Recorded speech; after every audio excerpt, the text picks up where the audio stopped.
नमस्कार। हमारी खास चुनावी पेशकश किसमें कितना है दम देख रहे हैं आप। मैं हूं आपके साथ हितेश व्यास और किसमें कितना है दम में आज बात करेंगे मध्य प्रदेश के भैंसदेही विधानसभा सीट की।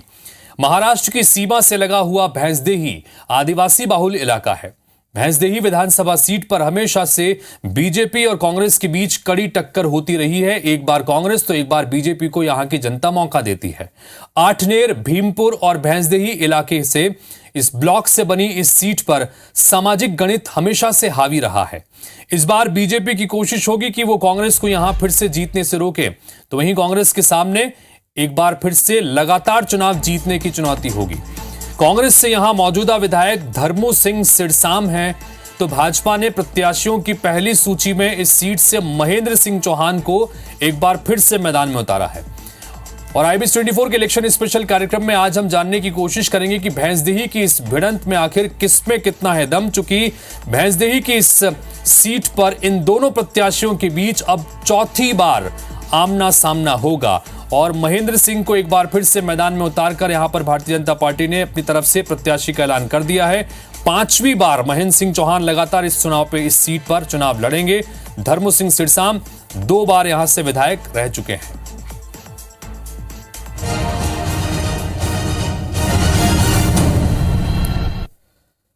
तो भैंसदेही की इस चुनावी भिड़ंत में किसमें कितना है दम, इस सीट से दोनों उम्मीदवारों के मजबूत और कमजोर पक्षों को भी आपके सामने रखेंगे। लेकिन पहले देखते हैं भैंसदेही विधानसभा सीट का अब तक का चुनावी इतिहास क्या कहता है और क्या है इस सीट का सियासी समीकरण।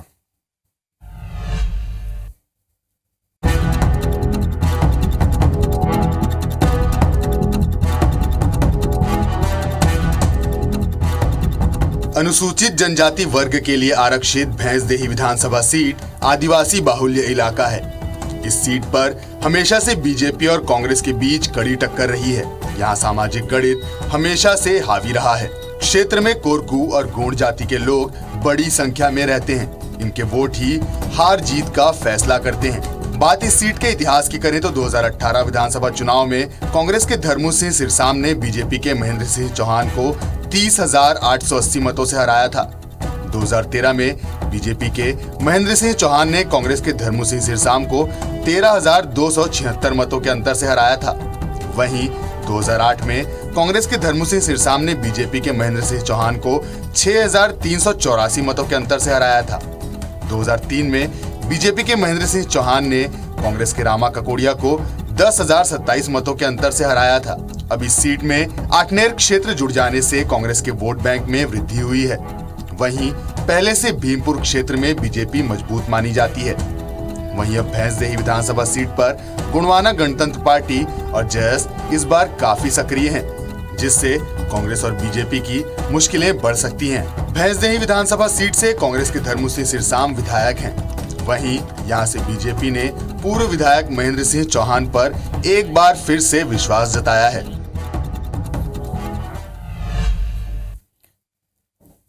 तो वर्तमान में कांग्रेस की तरफ से धर्मू सिंह सिरसाम यहां से विधायक हैं। कांग्रेस पार्टी की टिकट पर चुनाव उन्होंने लड़ा है और ये उनका तीसरा चुनाव होगा, चौथा चुनाव माफ कीजिए ये होगा। इससे पहले 2 बार वो चुनाव जीत चुके हैं और 2 बार उन्हें हार का सामना करना पड़ा। तो महेंद्र सिंह चौहान को बीजेपी ने लगातार 5वीं बार मैदान में उतारा है। 2003 के बाद से लगातार वो चुनाव इस सीट पर लड़ रहे हैं। 2 बार महेंद्र सिंह चौहान भी यहां से विधायक रह चुके हैं। इस लिहाज से हम बार बार ये कह रहे हैं कि भैंसदेही की भिड़ंत इस बार बड़ी दिलचस्प हो रही है। भैंसदेही की भिड़ंत को जीतने के लिए दोनों प्रत्याशियों की अगर तुलना हम करें अलग अलग पैमानों के आधार पर, तो सबसे पहले बात करते हैं उम्र के आधार पर बात करें तो उम्र के पैमाने पर धर्मू सिंह सिरसाम 64 साल के हैं और महेंद्र सिंह चौहान 51 साल के हैं। दूसरी तरफ शिक्षा की बात करें, धर्मू सिंह सिरसाम 10वीं पास हैं, महेंद्र सिंह चौहान हायर सेकेंडरी, यानी कि शिक्षा के स्तर पर दोनों को ही बहुत ज्यादा अनुभव नहीं है, लेकिन लंबे समय से राजनीति में सक्रिय रहे। राजनीतिक अनुभव की बात भी कर लेते हैं। धर्मू सिंह सिरसाम 2 बार सरपंच रह चुके हैं, 2 बार विधायक रह चुके हैं, आदिवासी विकास परिषद के ब्लॉक के अध्यक्ष हैं। तो दूसरी तरफ महेंद्र सिंह चौहान संगठन में महत्वपूर्ण पदों पर रहे हैं भारतीय जनता पार्टी में। 3 बार विधायक भी वो रह चुके हैं और राजनीतिक पृष्ठभूमि से वो आते हैं।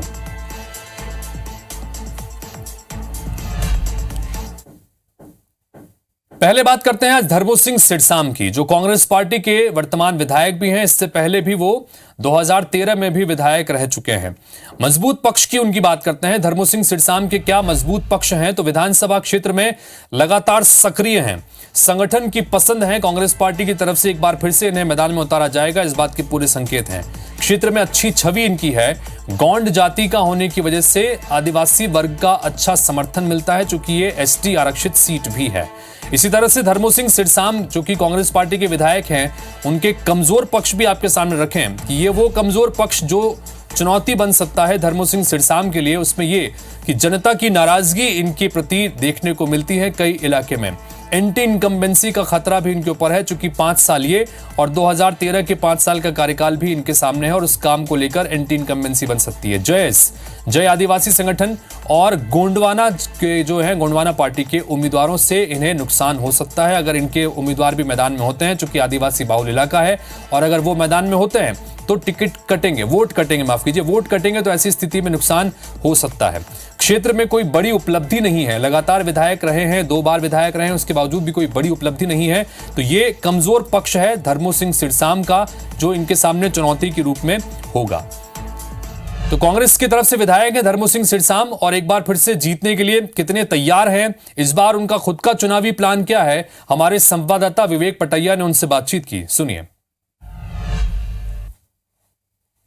दम में हमारे साथ धर्मो सिंह जो भैंसदेही विधानसभा सीट के विधायक हैं, उनसे मिलते हैं और बातचीत करते हैं। धर्मो सिंह जी, आपने क्षेत्र के विकास के लिए क्या काम किए इन 5 सालों में? जैसा कि विकास कोई एक दिन में नहीं होता, मुझे कांग्रेस पार्टी ने 2008 में इस क्षेत्र की जनता की सेवा करने का अवसर दिया, जिसमें भीमपुर ब्लॉक में 50-60 गाँव में बिजली नहीं थी। हमने प्रयास किया, माननीय कमलनाथ जी के माध्यम से 85 करोड़ की राजीव गांधी ग्रामीण विद्युतीकरण योजना लागू की और PMGSY में सभी क्षेत्र में डामरीकरण का काम हुआ, ब्रिज का कार्यक्रम हुआ और हमने अभी हर ब्लॉकों में जो जल जीवन मिशन के तहत कम से कम करीब हमने 40 योजनाएं इस क्षेत्र में लाए। क्षेत्र में जो जनजाति वर्ग के ज़्यादा लोग रहते हैं, उनको लेकर क्या आपका प्लान है? क्योंकि सड़क, बिजली, पानी तो पहुंच सकती है, लेकिन उनके रोजगार को लेकर कैसे? बहुत बहुत धन्यवाद आपका। सबसे ज़्यादा यहाँ पर अनुसूचित जनजाति, अनुसूचित जाति, पिछड़ा वर्ग यहाँ पर इस क्षेत्र में है। हमने इनके कृषि के लिए सबसे ज़्यादा, अगर यहाँ हम लोग हैं तो कृषि पर निर्भर है, उसके लिए हमने प्लानिंग की और हमने आखिरी छोर तक लाइन पहुंचाए। मेरी प्राथमिकता सबसे ज़्यादा अगर है तो कृषि पर है। हमारे किसानों के पास 3 एकड़, 4 एकड़, 5 एकड़ जमीन है तो पानी नहीं तो बिजली, लेकिन मैं उस प्रयास में करीब 75% मैं उस विकास की तरफ पहुंच चुका हूं। ये थे धर्मो सिंह जी। इनका कहना है कि 15 महीने उनकी सरकार थी, उन्होंने क्षेत्र में रोजगार के लिए प्रयास किए, बड़े उद्योग लाने के लिए, लेकिन सरकार जाने के बाद वो उद्योग स्थापित नहीं कर पाए। तो वर्तमान विधायक की कांग्रेस पार्टी के धर्मो सिंह सिडसाम को आप इस वक्त सुन रहे थे, और जैसा कि आपने जानकारी बताई थी 2008 में भी ये विधायक रह चुके हैं। फिर 2013 में इनको महेंद्र सिंह चौहान के खिलाफ ही हार का सामना करना पड़ा। फिर 2018 में एक बार फिर से ये महेंद्र सिंह चौहान को ही हराकर लड़े। तो कुल मिलाकर महेंद्र सिंह चौहान और धर्मो सिंह सिडसाम लगातार पिछले 4 चुनावों में आमने सामने हो चुके हैं, और एक बार फिर से इन्हीं दोनों के बीच मुकाबला है। इस बीच महेंद्र सिंह चौहान, जिन्हें बीजेपी ने अपना प्रत्याशी घोषित कर दिया है, उनके मजबूत पक्ष भी जान लेते हैं कि क्या वो मजबूत पक्ष है जिसकी वजह से लगातार पार्टी उनके ऊपर भरोसा कर रही है। तो 3 बार की विधायकी की वजह से एक लंबा अनुभव है महेंद्र सिंह चौहान के पास में। क्षेत्र में मजबूत पकड़ वो रखते हैं, पारिवारिक पृष्ठभूमि भी इनकी लगातार सियासत से जुड़ी हुई रही है, इसका लाभ भी इन्हें मिलता है। छवि अच्छी है, कोई आरोप इनके ऊपर लगे नहीं है, 3 बार विधायक रह चुके हैं, एक बार फिर से मैदान में है। ऐसी स्थिति में ये वो मजबूत पक्ष है जिसकी वजह से भारतीय जनता पार्टी लगातार इनके ऊपर इस सीट से भरोसा जताती रही है। तो दूसरी तरफ कमजोर पक्षों की भी बात करें तो महेंद्र सिंह चौहान, जो कि भारतीय जनता पार्टी के प्रत्याशी हैं, उनके कमजोर पक्ष में भैंसदेही क्षेत्र में संपर्क इनका कम देखने को मिलता है। कार्यकर्ताओं से जीवंत संपर्क नहीं है, अपने पार्टी के कार्यकर्ताओं से, ये इनके लिए चुनौती बन सकता है। विधायक रहते कोई बड़े काम इन्होंने भी नहीं करवाए हैं। तो जो धर्मो सिंह सिडसाम के सामने चुनौती रहेगी, वही चुनौती इनके सामने भी है कि विधायकी मिली 3 बार, लेकिन उस 15 साल के कार्यकाल के दौरान ज्यादा कोई बड़ी उपलब्धि नहीं रही। ये एक कमजोर पक्ष के रूप में इनका भी सामने आता है। बहरहाल अब वक्त है ये जानने का कि भारतीय जनता पार्टी की तरफ से एक बार फिर से भैंसदेही से मैदान में उतारे गए महेंद्र सिंह चौहान की खुद की तैयारी कैसी है, क्योंकि करीब करीब 1 महीने पहले उन्हें टिकट का ऐलान हो चुका है, जनसंपर्क वो कर रहे हैं, जनता के बीच जा रहे हैं। तो ऐसे में हमारे संवाददाता विवेक पटैया ने इनसे बातचीत की। सुनिए क्या कहते हैं महेंद्र सिंह चौहान। महेंद्र सिंह जी, लंबा वक्त आपने विधायक के तौर पर भैंसदेही विधानसभा में प्रतिनिधित्व किया है। क्या क्या बड़े काम आपने किए इस विधानसभा क्षेत्र में?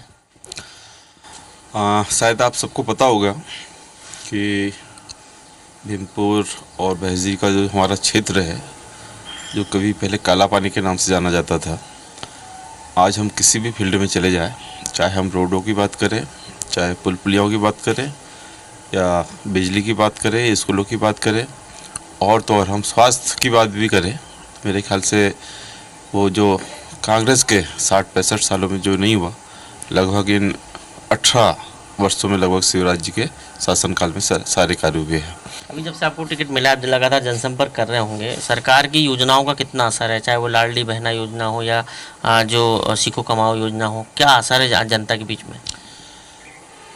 2018 में जब कांग्रेस चुनाव लड़ी थी, आप सबको पता है कि वो सिर्फ झूठ बोल के चुनाव लड़ी थी कि हम 2 लाख रुपए तक माफ़ करेंगे। हमारे युवा साथियों को कहा था कि हम 4,000 रुपये बेरोजगारी भत्ता देंगे, लेकिन आज किसी ना इन 16 महीने में जब तक वो सत्ता पर है, ना उन्होंने किसी को 4,000 रुपये दिए, ना कभी हमारे किसानों को 2 लाख कर्ज माफ हुआ। लेकिन कांग्रेस का एक छल अभी और देखिए आप कि वो अभी पंचायत घूम रहा है, और पंचायत में घूमने के बाद लोग से ये कह रहे हैं कि हम फार्म आपसे भरवा रहे हैं, जैसे हमारी सरकार बनेगी हम 1,500 रुपये देंगे। तो ये थे महेंद्र सिंह, और भैंसदेही विधानसभा में पहले भी विधायक रह चुके और एक बार फिर बीजेपी ने उनको प्रत्याशी बनाया है, और दावे हैं कि वो फिर से चुनाव में जीत कर जनता के लिए जो और उनके मन में काम है वो पूरा करेंगे। कैमरा पर्सन रमेश के साथ विवेक पटिया, IBC 24, भैंसदेही। तो कांग्रेस पार्टी के वर्तमान विधायक धर्मू सिंह सिरसाम 2 बार के विधायक हैं। 2008 पे और 2018 का चुनाव उन्होंने जीता। तो दूसरी तरफ उनके सामने भारतीय जनता पार्टी की तरफ से महेंद्र सिंह चौहान के रूप में एक बड़ी चुनौती होगी, जो 3 बार इस सीट से विधायक रह चुके हैं। 5वीं बार उन्हें एक बार फिर से मैदान में भारतीय जनता पार्टी ने उतारा है। दोनों प्रत्याशियों को आपने सुना, दोनों को अपने अपने कार्यकाल के दौरान किए गए कामों पर यकीन है कि उनके ऊपर भरोसा करेगी जनता। तो अब आप जनता से ही सुनिए कि अपने दोनों ही प्रत्याशियों के संदर्भ में भैंसदेही की जनता क्या सोचती है। एक बार सुनिए।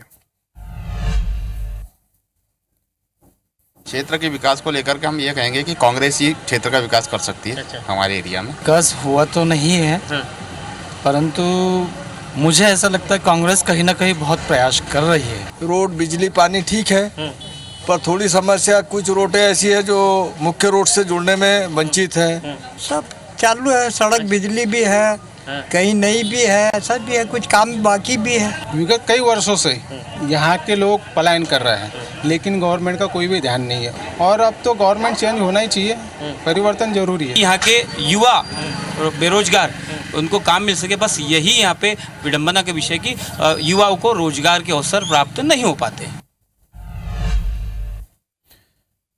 तो भैंसदेही की जनता की मिलीजुली प्रतिक्रिया हमने आपके सामने रखी। कुल मिलाकर इस सीट का सियासी इतिहास पिछले 4 चुनावों से तो यही कहता है कि जनता हर 5 साल में अपना प्रतिनिधि यहां पर बदल देती है। क्या इस बार वही रवायत देखने को मिलेगी, या कांग्रेस पार्टी के जो वर्तमान विधायक हैं वो यहां पर जोर लगा रहे हैं, अपनी जीत का दावा कर रहे हैं, इस बार वो रवायत बदलेगी? किसमें कितना है दम, किसके क्या कमजोर पक्ष, किसके मजबूत पक्ष, ये सभी हमने इस बुलेटिन में आपके सामने रखा। अब यहां की जनता को ही तय करना है कि किसमें कितना है दम। फिलहाल इस बुलेटिन में इतना ही। एक बार फिर आपके सामने हाजिर होंगे मध्य प्रदेश छत्तीसगढ़ की एक और महत्वपूर्ण सीट के समीकरणों के साथ, और जानेंगे कि वहां के प्रत्याशी जो मैदान में है उसमें किसमें कितना है दम।